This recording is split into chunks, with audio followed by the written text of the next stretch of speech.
another Eminence presentation. It's the official video series of the Department of Educational Administration and Foundations. Today, we're lucky to be joined by Dr. Scott Stallman. He's a 2015 graduate of EAF's Higher Education Administration program, and he has almost 20 years of experience in higher education leadership at universities in Missouri, Illinois, Texas, and now Minnesota. Last month, he joined the Dunwoody College of Technology in Minneapolis as its provost. On behalf of EAF, we want to congratulate you, Dr. Stallman, on your new position. And of course, we're happy to hear today about your journey and this new challenge that you're taking on. So thanks for joining us today. Yeah, I'm happy to be here. Awesome. Yeah. So we'll start with a question of a little bit about your background. You know, you have a diverse academic and professional career in terms of, you know, where you first studied and your first positions that you held.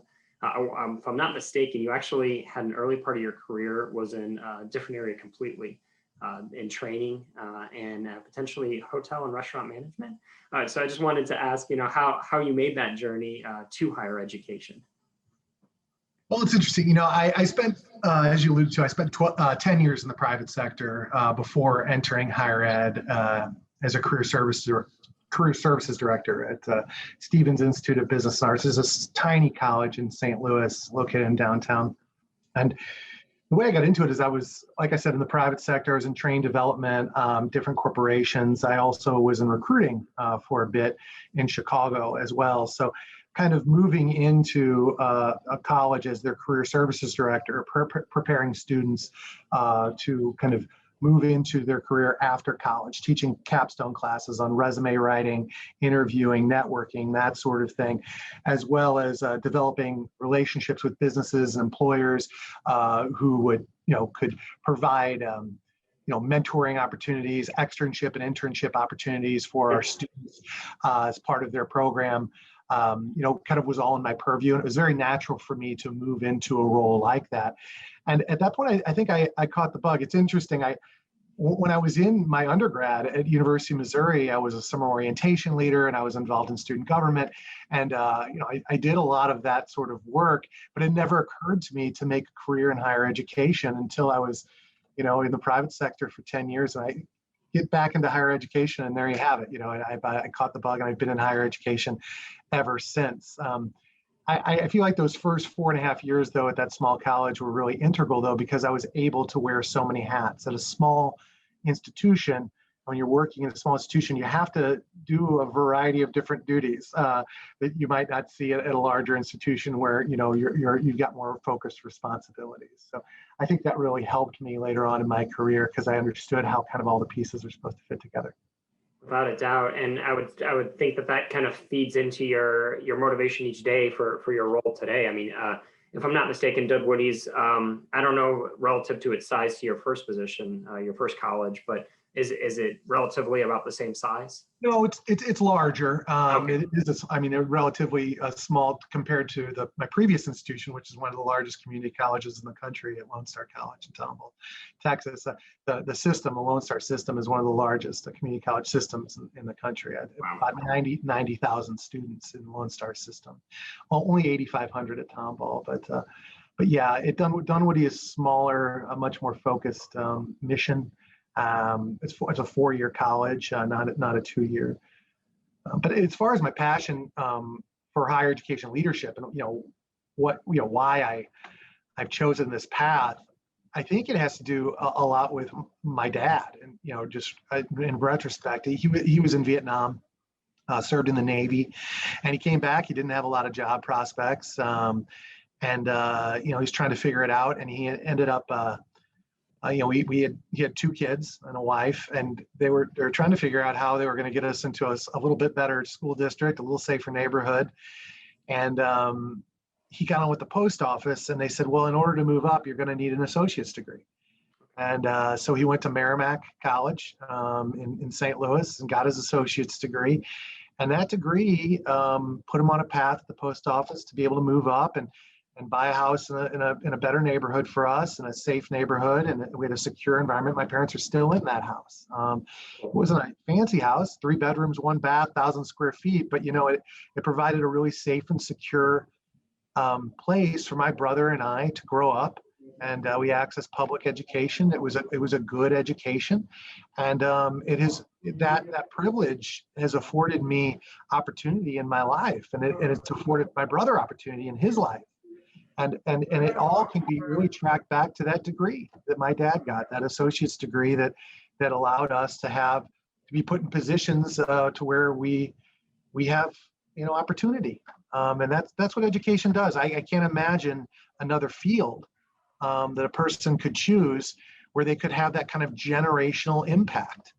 The people at that college had they impacted my nephew's lives, my father's grandkids' lives, who have more opportunity than my brother and I ever had, and in that one associate's degree. So yeah, I think that that's what this field can do. It's a powerful field to work in that regard, in the way that you can help people grow and afford them new responsibility or opportunities that they never thought that they would have before. I mean, that really speaks to the passion and the value of the system that you've joined and all the energy you put into it. And I wanted to ask, in keeping with that, how do you think EAF has helped you to be a better leader, or how to really be effective in positions to help propel these institutions forward? Well, I think that the EAF program at Illinois State appealed to me and probably the majority of the folks in the rest of my cohort,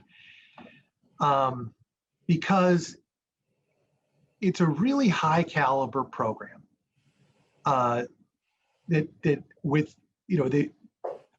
it's a really high caliber program with really strong faculty. But it also has been designed to be flexible enough for people who are professionals in the field to access it. The people in my cohort didn't have to quit their jobs in order to go to a doctoral program. They were able to keep their jobs and go to a doctoral program that was very rigorous, as rigorous as any other doctoral program you might find. And it was the faculty and the administrators at Illinois State who were willing to conceive of a new type of doctoral program, PhD program, that could target professionals like me who are working in the field who really wanted that level of rigor in a doctorate program. And people like Diane Dean and Stacy Otto and Jim Palmer, Phyllis McCluskey-Titus, Diane Wren, Betsy Lugg, my advisor. I mean, they're strong academicians. They brought a ton of credibility to that program, and they constructed it in a format that worked for our lives.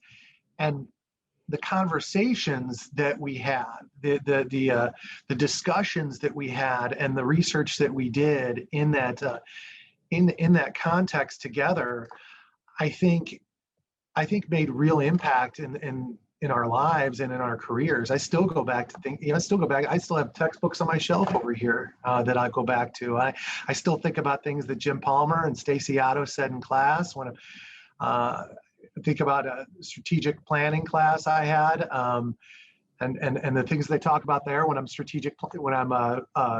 talking about strategy at the colleges I've worked at. I still can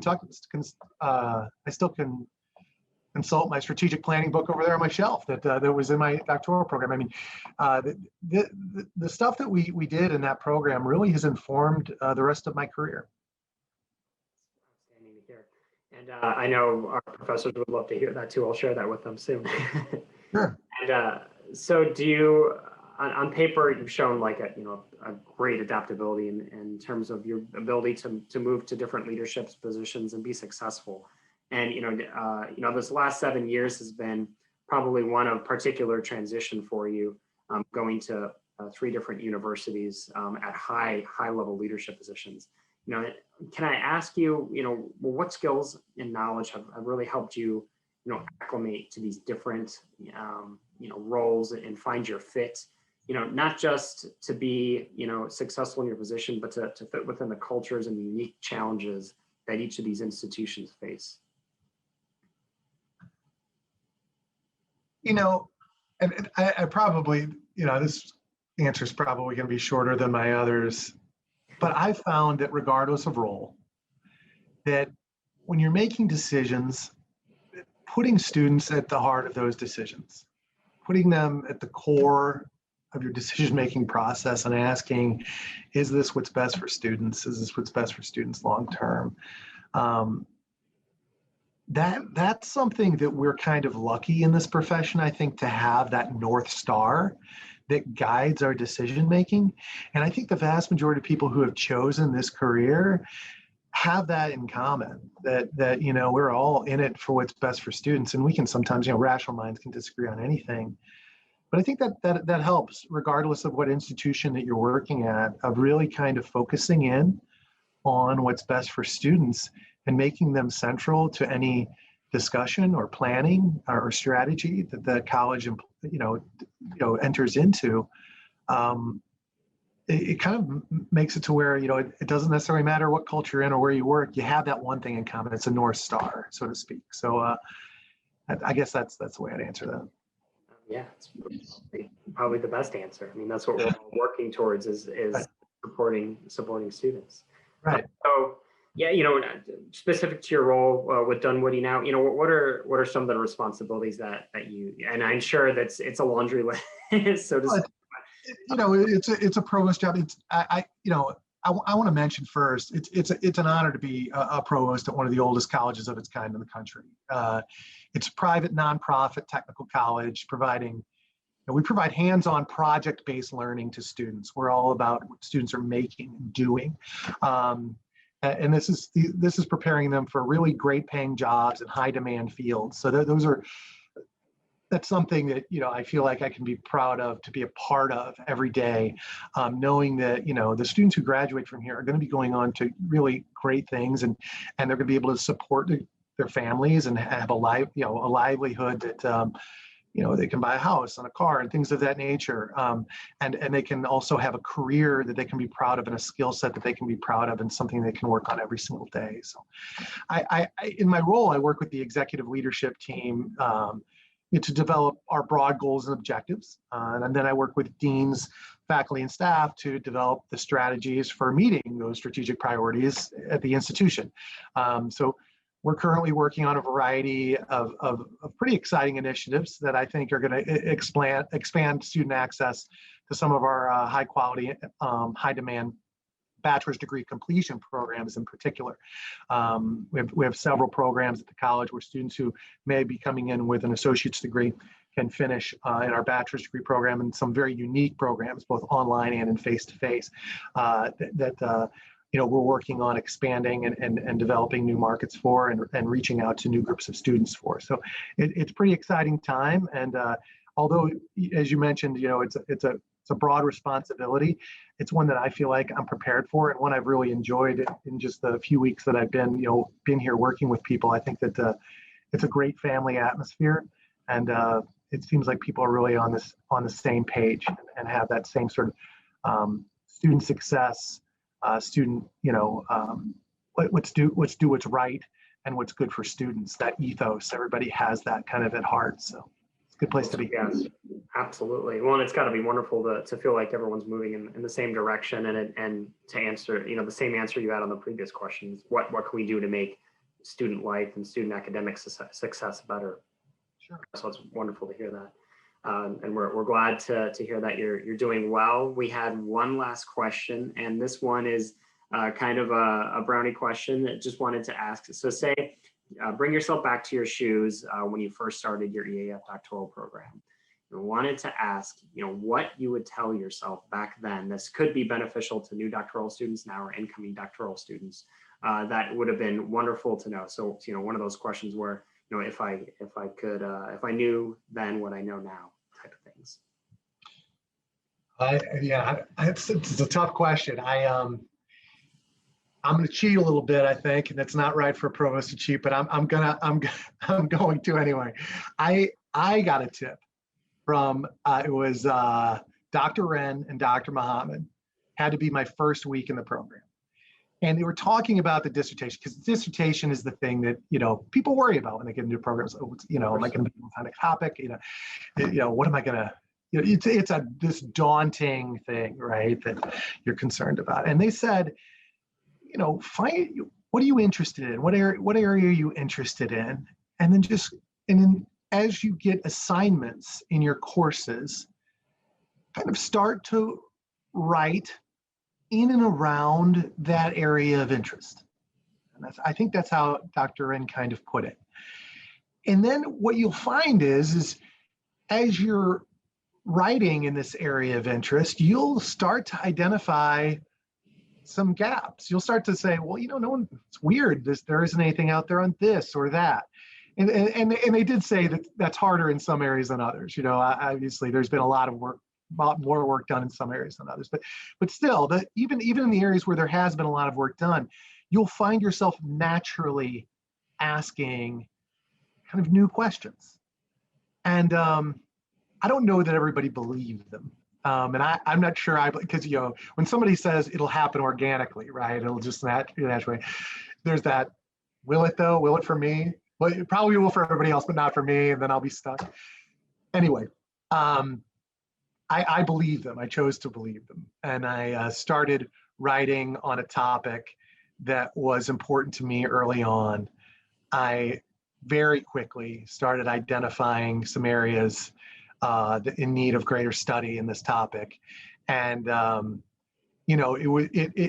work I did in my coursework provided a really solid foundation for my review of literature, what later became my review of literature in my dissertation. And they were right. I defended my dissertation at my goal date. And that advice in that first week made a big difference in my career and how quickly I was able to take on more responsibility and things of that nature. And I think it's really sage advice on their part. And, trusting in that process was really useful to me, and I think would be very useful to other students as well. Outstanding.